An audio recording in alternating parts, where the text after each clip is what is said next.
Today we're going to be playing Fausts Alptraum. Let's get right into it. It was that person.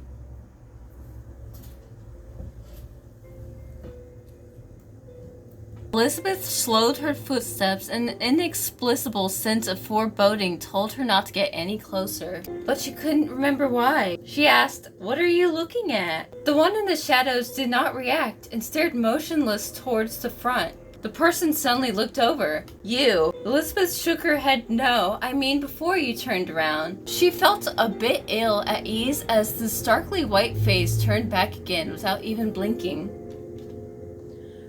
But at least she had a response, so Elizabeth gathered up her courage and continued to ask, "Who are you? Do you live here? Do you know how to get out of here?" "You." The large hat brim suddenly walked over. She thought they would finally interact, but the one only walked away, swiftly upright. She then saw the doll she had always been carrying. For some reason, it was in the crook of the one's arm. "This is mine!" Glaring at Elizabeth, the sharp-eyed owner said, leaving with an eerie air to melancholy accompanied. "What? Hey, that's mine, bro! Give it back." It seemed to still be functional, but there was no light bulb inside. The light bulb was installed. Huh? Oh, hello? I can't move when it's off. That's interesting. August 16th, the man brought a pair of twins with him. They were the ones that the doctor took in before the nursing home closed. They were products that hadn't been sold yet. Plans had already been made for them elsewhere, but the man thought that retaining them would only solve our current problems. I am very suspicious of their origins, so I'm a bit worried. But Elizabeth's manners and upbringing are quite good, and she is willing to go along with our instructions. Marguerite was very stable after seeing her. I think we can temporarily handle it like this. The other child's condition isn't as good, however. There has to be something with these numbers. Maybe we can do something with that later. They had been sealed up by randomly hammered boards. Are you kidding me? Opened it with the key. Oh, cool. Where am I? Where is this? Is this an empty room? Oh, something here. A tub filled with water. Water started automatically flowing out of the faucet after it was connected. Water flowed out endlessly. What? Of course, to speak of summer is to think of the beach, is it? The demon showed off its inner tube as it raised its voice, frivolously acting as if there was an audience seated in the front. Elizabeth was dumbfounded by the scene and hesitated quite a while before opening her mouth to say, "This isn't the sea." A real sea wouldn't have the smell of chlorine, and the sky wouldn't be drawn on. She originally thought that the demon would smile and play dumb, but unexpectedly it wasn't kidding, and brought its face close with dissatisfaction. "Please, how would you know? You've never been to the sea. That guy with the big hat hasn't been to the sea either." No longer surprised that he knew everyone, Elizabeth asked calmly, "Who is that person?" "A liar." Its footsteps kicked up spray from the sea.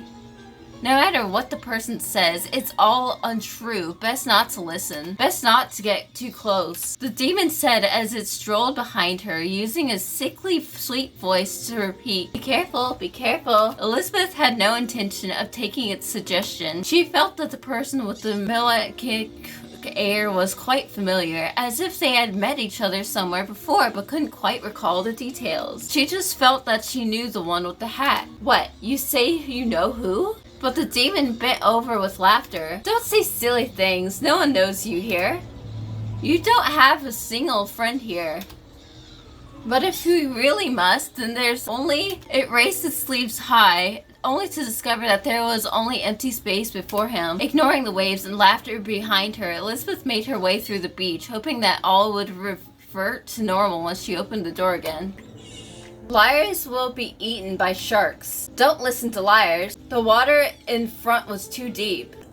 August 17th. The house has started to suffer some destruction. The walls are defaced with crayons. I found my diary in places where it shouldn't be. Sometimes the child will silently stare at one thing all day. The few times in which the child wasn't so gloomy, she would stare at the doll, or at me. I feel frightened, but there's no other way. Got a clock hand. Maybe because it said 4:16. I don't know, bro. Is it this one? Oh, I think it's this one. Okay. It said 3 is 1. Song of the Juniper tree. The song of the juniper tree. That's a Jupiter. Father of lies. A blank sheet of paper. I don't have anything for that, so. Strange double-digit numbers. 8, 6, 9, 1? Oh, okay. It was locked. There was a tightly shut eye on top of the keyhole. Oh. Now what?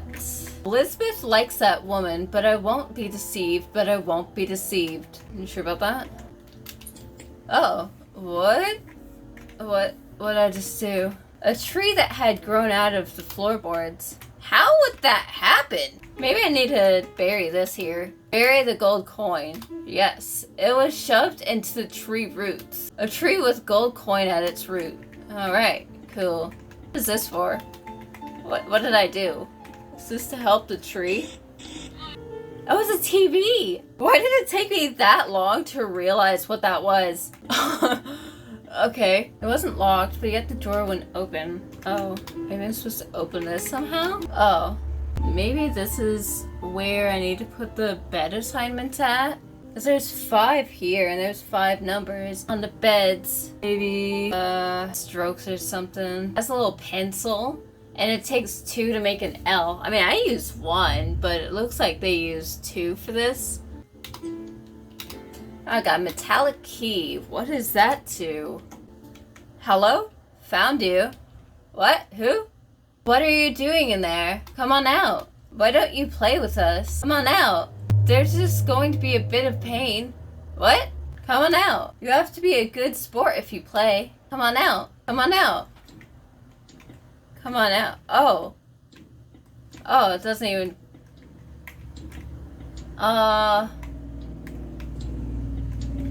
What do I do? Hide in here. Oh. I can hide? Sure. That seems like a good hiding spot, actually.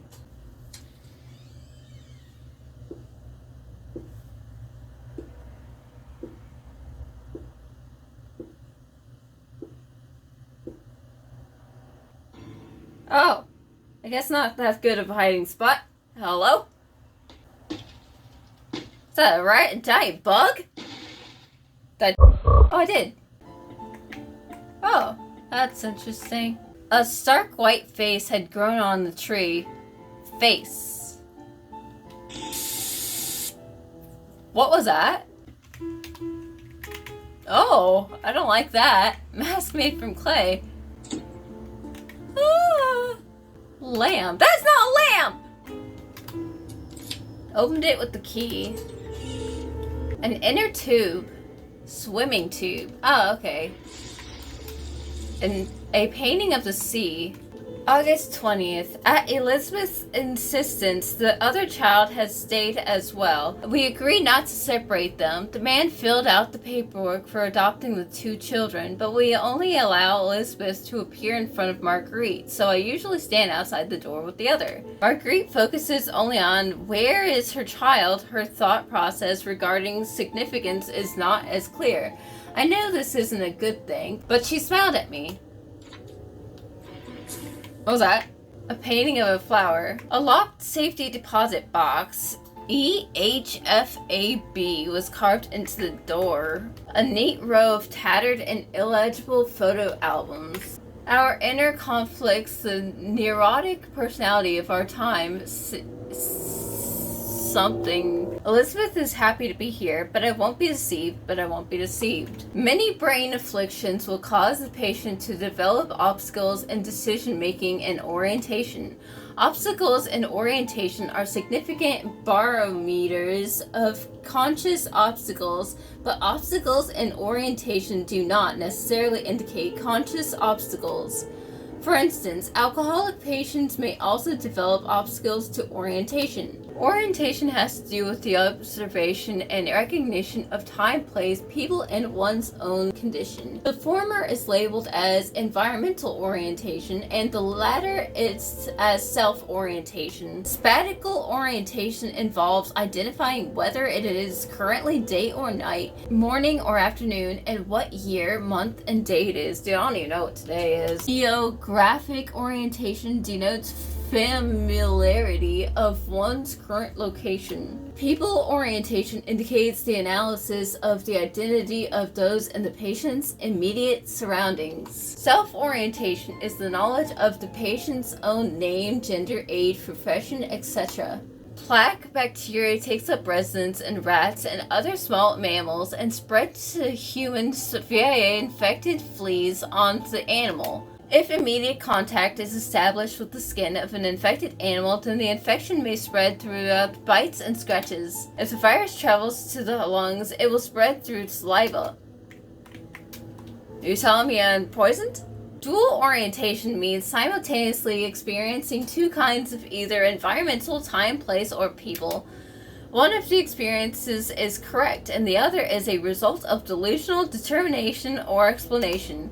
A patient could believe that their current location is both a hospital and jail, or that this is a hospital on the surface but a jail in reality. I don't understand a thing they just said.